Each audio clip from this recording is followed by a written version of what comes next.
For each country, I want you to imagine each country as a chess set, okay? So this is a chess set. And I want to show you how each player behaves using this chess set as a template, as a frame of reference, okay? So the king is the political system.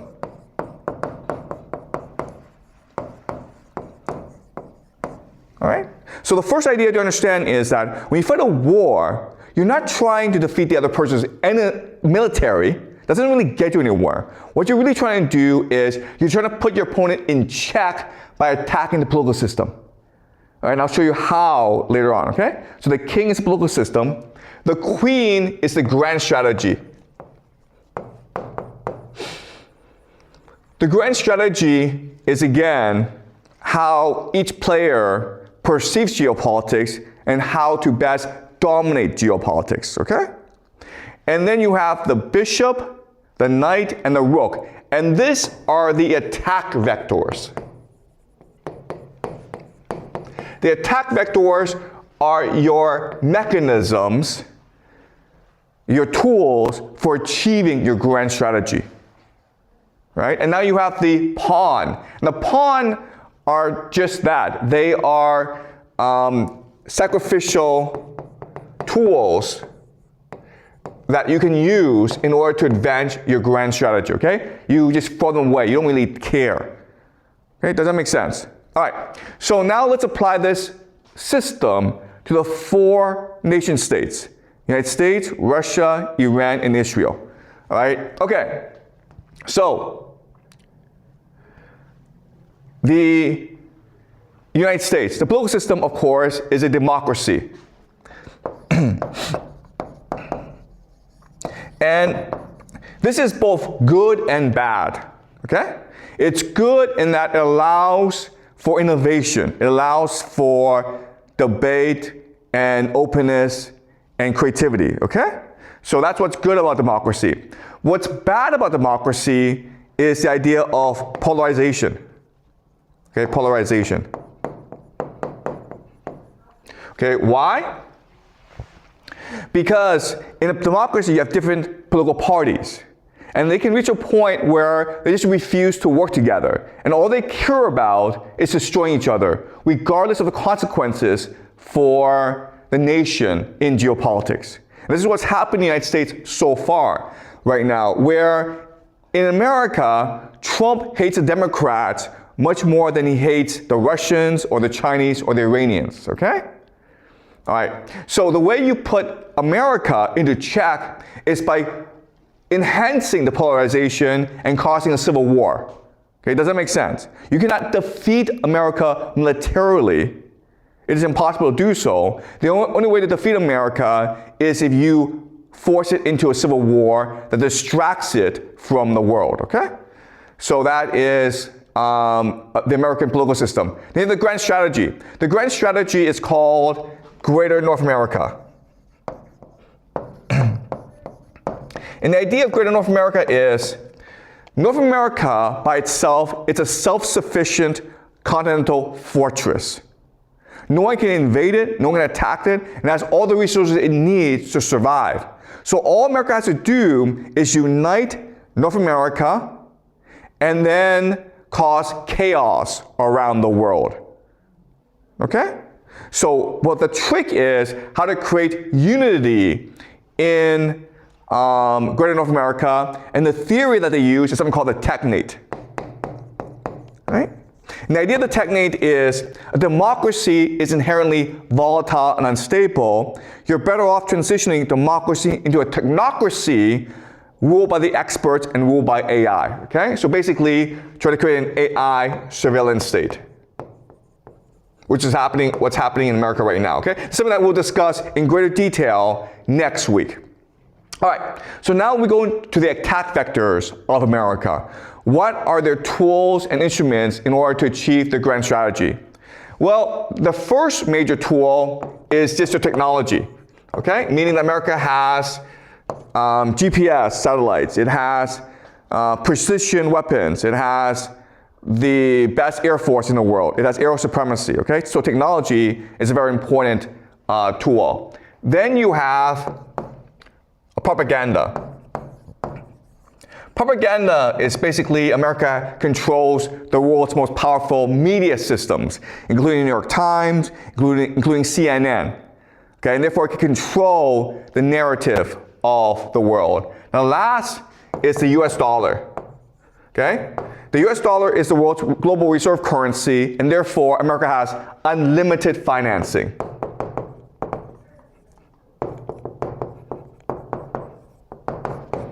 All right? So as you can see, America is a very powerful empire. Now we go to the pawns, okay? The sacrificial tools.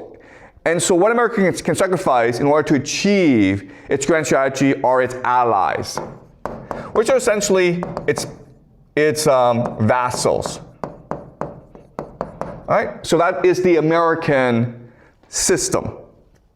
Right? Now we can understand how America will fight this war in Iran and how it will proceed to fight World War III.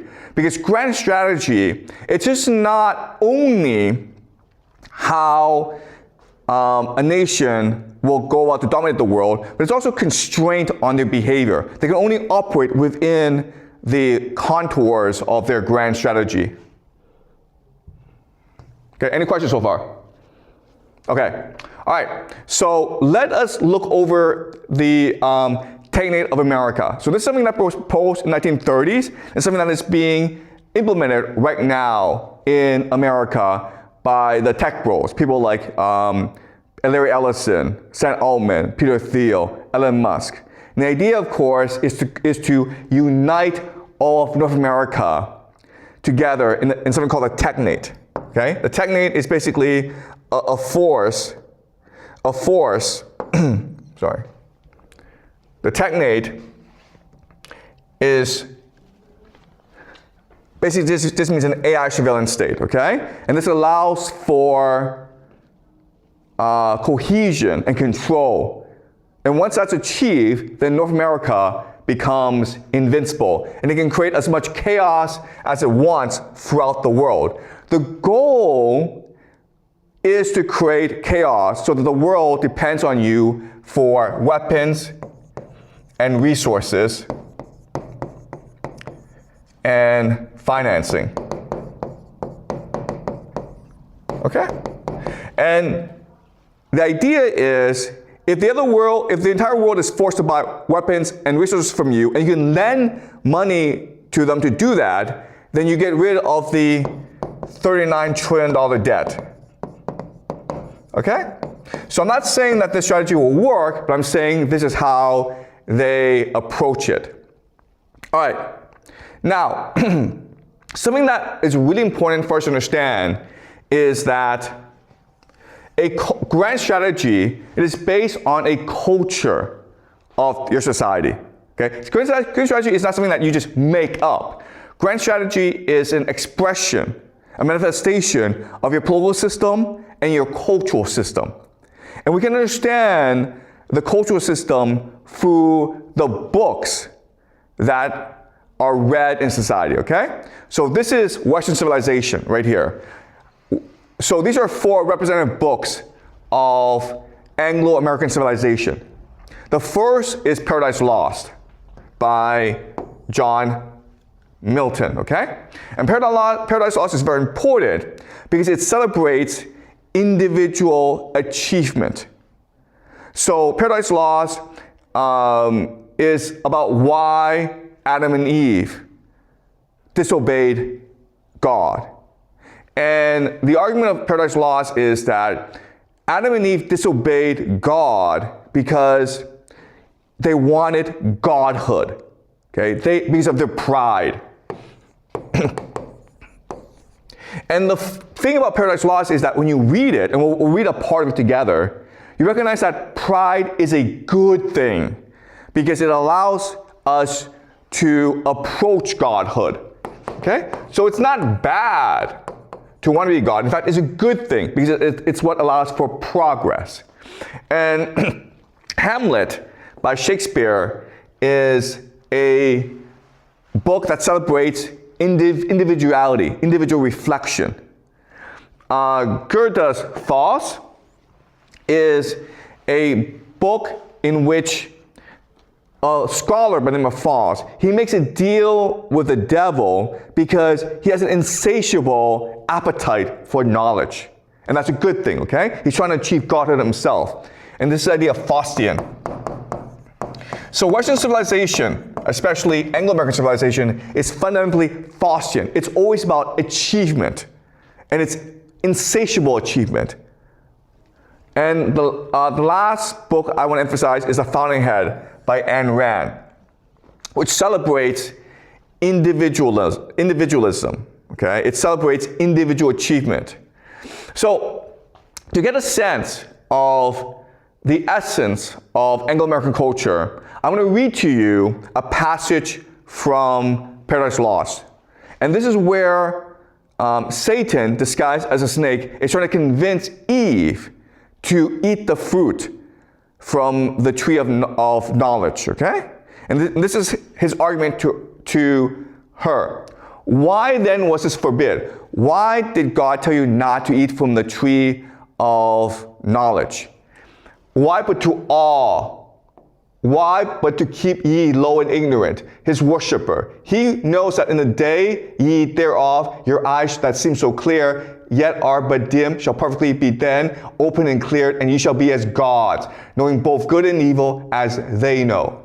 Okay? So this is why God refuses to let us eat the fruit from the tree of knowledge of good and evil. Because if we can learn for ourselves, we can be like God. And God created us to be his slaves and his servants. Okay? That ye shall be as God, since I as man, eternal man, is but a proportion meet. I of brute human, ye of human gods. Okay? So what he's saying is like, think of this. I'm a snake. And once I eat that fruit, I'm able to be like you. I can speak as well. Now, if you as a human eat that fruit, you'll be a god then. So ye shall die perhaps by putting off human, to put on gods, death to be wished, though threatened, which no worse than this can bring. And what are gods that men may not become as they participate in godlike food? What prevents men from becoming gods? Shouldn't that be a good thing, to be ambitious? The gods are first, and that advantage used on our belief that all from them proceeds. Okay? So this is what he's saying. He's saying like, no, anyone can become a god. I'm a snake, and if I can become human, then humans can become gods as well. But the problem with gods is that they came first, and therefore they want to maintain the monopoly over power. And that's why they're trying to keep us ignorant. So we have a responsibility to be ambitious, to rebel. Okay? To rebel. Rebellion is honorable and just. Okay? And again, this is the ideas that permeate throughout Anglo-American civilization.